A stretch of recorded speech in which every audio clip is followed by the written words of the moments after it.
ಸ್ನೇಹಿತರೆ ನಮಸ್ಕಾರ. ಈ ಮಾಯ ಎಂಟರ್ಟೈನ್ಮೆಂಟ್ ಚಾನಲ್ಗೆ ನಿಮಗೆಲ್ಲ ಸ್ವಾಗತ. ನಾನು ಗೌರಿ ಶಕ್ಕಿ. ರೀವಿಸಿಟಿಂಗ್ ದ ಕ್ಲಾಸಿಕ್ಸ್, ಹಳೆ ಸಿನಿಮಾಗಳನ್ನ ನೋಡುವಂಥ ಒಂದು ಚಾನ್ಸ್ ಇದು. ಸೊ ಆ ಸರಣಿಯಲ್ಲಿ ಇದಕ್ಕಿಂತ ಮುಂಚೆ ಶ್ರೀಕೃಷ್ಣ ದೇವರಾಯ ಸಿನಿಮಾದ ಬಗ್ಗೆ ನಾನು ಮಾತಾಡಿದ್ದೆ. ಇವತ್ತು ನಾನು ಮಾತಾಡ್ತಿರುವಂಥ ಸಿನಿಮಾ ಯಾವುದು ಅಂದರೆ ಗಾನಯೋಗಿ ಪಂಚಾಕ್ಷರ ಗವಾಯಿ. ಸಂಗೀತ ಸಾಗರ ಗಾನಯೋಗಿ ಪಂಚಾಕ್ಷರ ಗವಾಯಿ 1995ರಲ್ಲಿ ಬಂದಂಥ ಸಿನಿಮಾ. 95 ಅಂದರೆ 31 ವರ್ಷಗಳು ಕಳೆದೋದು. ಬಹುಶಃ ನೀವು ಈ ಜನ್ರೇಷನವರು ಈ ಸಿನಿಮಾ ನೋಡಿರೋ ಸಾಧ್ಯತೆಗಳು ತುಂಬ ಕಡಿಮೆ, ಕೇಳಿರೋ ಸಾಧ್ಯತೆಗಳು ಗೊತ್ತಿಲ್ಲ. ಆದರೆ ಯೂಟ್ಯೂಬಲ್ಲಿ ಒಳ್ಳೆ ಪ್ರಿಂಟ್ ಇದೆ, ದಯವಿಟ್ಟು ನೋಡಿ ಅಂತ ಕೇಳ್ಕೊಳ್ತೀನಿ. ಯಾಕೆ ನೋಡಬೇಕನ್ನೋ ಪ್ರಶ್ನೆಗೆ ಉತ್ತರಗಳನ್ನ ಕೊಡ್ತಾ ಹೋಗ್ತೀನಿ.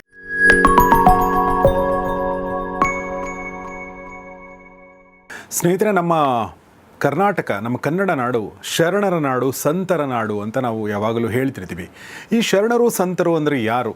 ಈ ಸ್ವಾಮೀಜಿಗಳು, ಈಗ ನಾವೇನು ನೋಡ್ತಾ ಇದ್ದೀವಿ, ಮಠಾಧೀಶರು, ಇವರೆಲ್ಲ ಏನು ಸೇವೆ ಮಾಡಿದ್ದಾರೆ ಅನ್ನೋ ಪ್ರಶ್ನೆ ನಮ್ಮನ್ನು ಕಾಡ್ತಾ ಇರುತ್ತೆ. ನಾವು ಹತ್ತಿರ ಹೋಗಿ ನೋಡದೇ ಇದ್ದರೆ ನಾವು ಕೆಲವೊಂದು ಪೂರ್ವಗ್ರಹಗಳ ಜೊತೆಗೆ ನಾವು ಬದುಕ್ತಾ ಇರ್ತೀವಿ.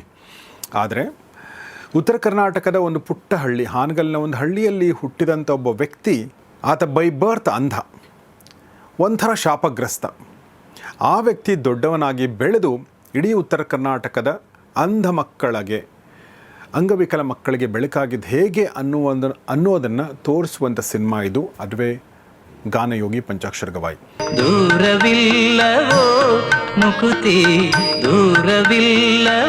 ನಿಮಗೆ ಗೊತ್ತಿರಬಹುದು, ಗದಗ್ ಪಟ್ಟಣದಲ್ಲಿ, ನಗರದಲ್ಲಿ ವೀರೇಶ್ವರ ಪುಣ್ಯಾಶ್ರಮ ಇದೆ. ಈಗಲೂ ಕೂಡ ತುಂಬ ಚೆನ್ನಾಗಿದೆ, ನಡೀತಾ ಇದೆ. ಆ ಪುಣ್ಯಾಶ್ರಮವನ್ನು ಸ್ಥಾಪನೆ ಮಾಡಿದ್ದೇ ಈ ಗಾನಯೋಗಿ ಪಂಚಾಕ್ಷರ ಗವಾಯಿಗಳು. ಅದಕ್ಕೆ ಬೆನ್ನೆಲುಬಾಗಿ ನಿಂತದ್ದು ಯಾರು ಅಂತಂದರೆ ಹಾನಗಲ್ನ ಕುಮಾರಸ್ವಾಮಿಗಳು. ಸೊ ಈ ಗುರು ಶಿಷ್ಯರು ಇಬ್ಬರು ಸೇರಿಕೊಂಡು ಎಂಥ ಒಂದು ಮ್ಯಾಜಿಕ್ ಮಾಡಿದರು ಅನ್ನೋದನ್ನು ನೋಡಬೇಕು ಅಂತಂದರೆ ಈ ಸಿನಿಮಾ ನೋಡಬೇಕು ನೀವು. ನಾನು ಪುಟ್ಟದಾಗಿ ಒಂದು ಎಳೆ ಹೇಳಿ ನಂತರ ಸಿನಿಮಾದ ಬಗ್ಗೆ ಮಾತಾಡ್ತೀನಿ. ನೋಡಿ, ಒಂದು ಹಾನಗಲ್ ತಾಲೂಕಿನ ಒಂದು ಹಳ್ಳಿಯಲ್ಲಿ ಇಬ್ಬರು ಮಕ್ಕಳು ಹುಡ್ತಾರೆ. ಇಬ್ಬರು ಅಂಧರು, ಆದರೆ ಇಬ್ಬರಿಗೂ ಹಾಡುಗಾರಿಕೆ ತುಂಬ ಚೆನ್ನಾಗಿ ಬರ್ತಾ ಇರುತ್ತೆ. ಸೊ ಅವ್ರ ತಂದೆ ತಾಯಿ ಅವ್ರನ್ನ ಕುಮಾರಸ್ವಾಮಿ ಹತ್ರ ಬಿಡ್ತಾರೆ. ಯಾಕೆಂದರೆ ಕುಮಾರಸ್ವಾಮಿ ಅವರಿಗೆ ಸಂಗೀತ ಜ್ಞಾನ ಇರುತ್ತೆ. ಇವರು ಸಂಗೀತದಲ್ಲಿ ಏನಾದರೂ ಕಲಿಬಹುದು ಅಂಥೇಳಿ ಗುರುಗಳ ಹತ್ರ ಅವ್ರು ಕಳಿಸ್ತಾರೆ. ಮತ್ತು ಆ ಗುರುಗಳ ಮೂಲಕ ಈ ಇಬ್ಬರು ಮಕ್ಕಳು ತುಂಬ ಚೆನ್ನಾಗಿ ಕಲಿತ್ಕೊಳ್ತಾರೆ. ಆದರೆ ದುರದೃಷ್ಟವಶಾತ್ ಅಣ್ಣ ಸಾವನ್ನಪ್ತಾನೆ. ಈ ಚಿಕ್ಕ ಬಾಲಕ ಏನು ಗದಿಗೆಯ ಅಂತ ಆತನ ಹೆಸರು, ಆತ ತುಂಬ ಒಳ್ಳೆ ಸಂಗೀತಗಾರನಾಗಿ ಬೆಳಿತಾನೆ. ಬೇರೆ ಬೇರೆ ಗುರುಗಳ ಹತ್ರ ಹೋಗಿ ಆತ ಕಲಿತಾನೆ. ಹಿಂದೂಸ್ತಾನಿ ಸಂಗೀತನೂ ಕಲಿತಾನೆ, ಕರ್ನಾಟಕ ಸಂಗೀತನೂ ಕಲಿತಾನೆ, ಮತ್ತು ಕುಮಾರಸ್ವಾಮಿಗಳ ಮೆಚ್ಚುಗೆಗೆ ಪಾತ್ರನಾಗ್ತಾನೆ.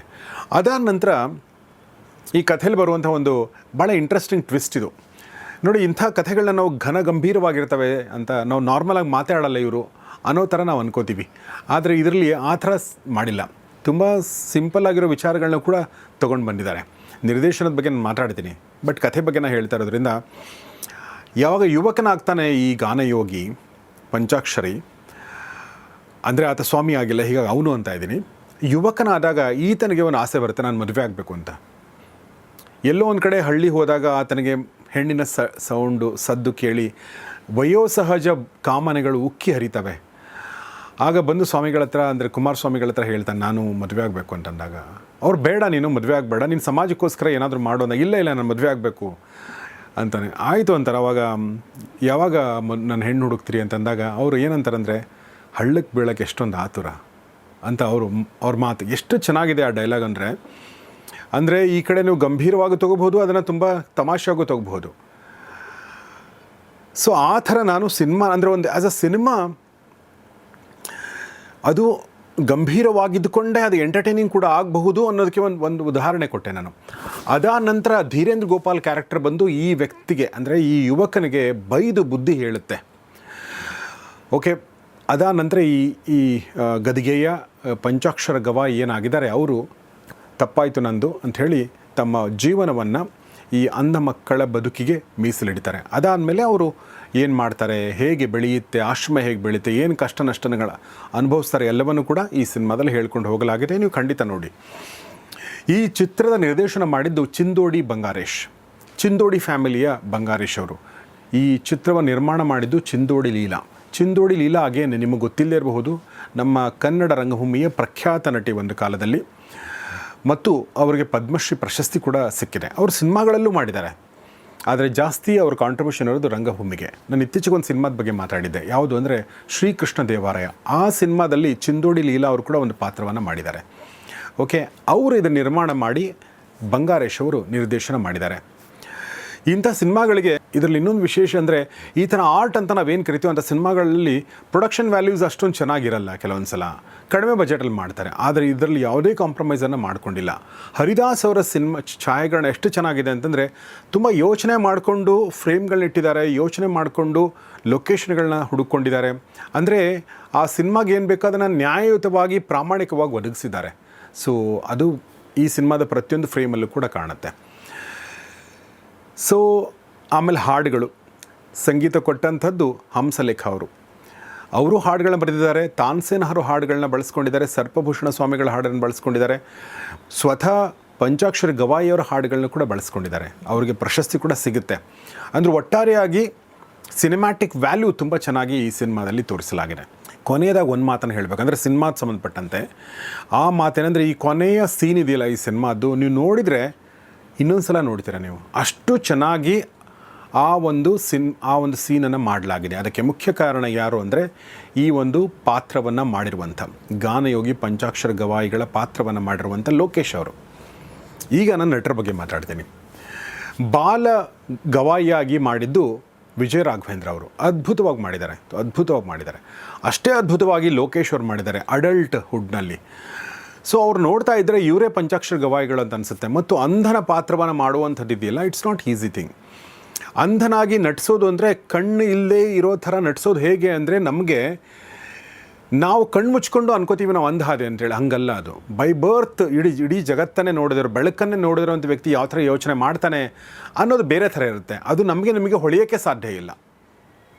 ಅಂದರೆ ಬಾಹ್ಯ ಅವ್ರು ಯಾವ ಥರ ಮಾಡ್ತಾರೆ ಅಂತ ನಾವು ಸ್ವಲ್ಪ ಆ್ಯಕ್ಟ್ ಮಾಡ್ಬೋದು, ಇಮಿಟೇಟ್ ಮಾಡ್ಬೋದು. ಬಟ್ ಒಳಗಡೆ ಬೈ ಬರ್ತಿಂದ ಅವ್ರ ಕತ್ತಲೆ ನೋಡಿ ಅವ್ರ ಪ್ರಪಂಚ ಹೇಗಿರಬಹುದು ಅಂತ ಯೋಚನೆ ಮಾಡಿ ಅದನ್ನು ಮಾಡೋದಿದೆಯಲ್ಲ, ಅದು ಬೇರೆ ಥರದ ಸ್ಕಿಲ್ಲು. ಅದನ್ನು ಅದ್ಭುತವಾಗಿ ಪರಮಾದ್ಭುತವಾಗಿ ನಿರ್ವಹಿಸಿದ್ದಾರೆ ಲೋಕೇಶ್ ಅವರು. ಕೊನೆಯ ಸೀನ್ ನಾನು ಹೇಳಿದ್ನಲ್ಲ, ಆ ಕೊನೆಯ ಸೀನಲ್ಲಿ ಎಷ್ಟು ತಾದಾತ್ಮ್ಯ ಅಂತಂದರೆ ಅದು ನೆಕ್ಸ್ಟ್ ಲೆವೆಲ್ ಅದು. ಸೊ ಅದೇ ಥರ ಇನ್ನೊಂದು ಪಾತ್ರ, ತುಂಬ ಎದ್ದು ಕಾಣುವಂಥ ಪಾತ್ರ ಯಾವುದು ಅಂದರೆ, ಹಾನಗಲ್ ಕುಮಾರಸ್ವಾಮಿಯವರ ಪಾತ್ರ ಮಾಡಿರುವಂಥ ಗಿರೀಶ್ ಕಾರ್ನಾಡ್ ಅವರು. ಗಿರೀಶ್ ಕಾರ್ನಾಡ್ ಅವ್ರಿಗೇನು ನೋಡಿ, ಇದಕ್ಕಿಂತ ಮುಂಚೆ ಒಂದು ಸಿನಿಮಾ ಶಿಶ್ನಾಳ್ ಶರೀಫ್ ಅವ್ರು ನೋಡಿದರೆ ಅದರಲ್ಲಿ ಗುರು ಗೋವಿಂದ ಭಟ್ಟರ ಪಾತ್ರವನ್ನು ಅವ್ರು ಮಾಡಿದ್ದಾರೆ. ಅಷ್ಟೇ ಚೆನ್ನಾಗಿ ಇದರಲ್ಲಿ ಅವರು ಹಾನಗಲ್ ಕುಮಾರಸ್ವಾಮಿಗಳ ಪಾತ್ರವನ್ನು ಮಾಡಿದ್ದಾರೆ. ಅಂದರೆ ಅಷ್ಟು ಅವರಿಗೆ ಸೂಟ್ ಆಗುತ್ತೆ, ಅಷ್ಟೇ ಅದ್ಭುತವಾಗಿ ಅದನ್ನು ನಿರ್ವಹಿಸಿದ್ದಾರೆ. ಸೊ ಹೀಗೆ ಅದರ ಜೊತೆಗೆ ಹಂಸಲೇಖ ನಮ್ಮ ನಾಡಿನ ಅದ್ಭುತ ಪ್ರತಿಭೆ ಅನ್ನೋದರಲ್ಲಿ ಏನು ಸಂಶಯ ಇಲ್ಲ. ಅವರು ಅದ್ಭುತವಾದ ಸಂಗೀತವನ್ನು ಸಂಯೋಜನೆ ಮಾಡಿದರೆ, ಹಾಡುಗಳನ್ನು ಕೂಡ ಅಷ್ಟೇ ಚೆನ್ನಾಗಿ ಕೊಟ್ಟಿದ್ದಾರೆ ಮತ್ತು ಅವರಿಗೆ ಪ್ರಶಸ್ತಿಗಳು ಕೂಡ ಬಂದಿದೆ. ನಾನು ಅದನ್ನು ಹೇಳ್ತೀನಿ ನಿಮಗೆ. ಹೀಗೆ ಒಟ್ಟಾರೆ ಒಂದು ಪ್ಯಾಕೇಜ್ ಅಂತಾರಲ್ಲ, ಆ ಪ್ಯಾಕೇಜ್ ಕೆಲವೊಂದು ಸಿನಿಮಾಗಳಲ್ಲಿ ತುಂಬ ಚೆನ್ನಾಗಿದೆ, ಆದರೆ ಈ ಸೀನ್ಗಳು ಬೇಡ ಆಗಿತ್ತು ಅಂತ ಕೆಲವೊಂದು ಸಲ ಅನಿಸುತ್ತೆ. ಆದರೆ ಇದರಲ್ಲಿ ಆ ಥರ ಯಾವ ಸೀನ್ಗಳು ಕೂಡ ಇಲ್ಲ. ಎಷ್ಟು ಬೇಕೋ ಅಷ್ಟು ಚೆನ್ನಾಗಿ ಮಾಡಿದ್ದಾರೆ. ಇನ್ನೊಂದು ಅಂದರೆ ಕೊನೆಗಾಲದಲ್ಲಿ ಬರುವಂಥ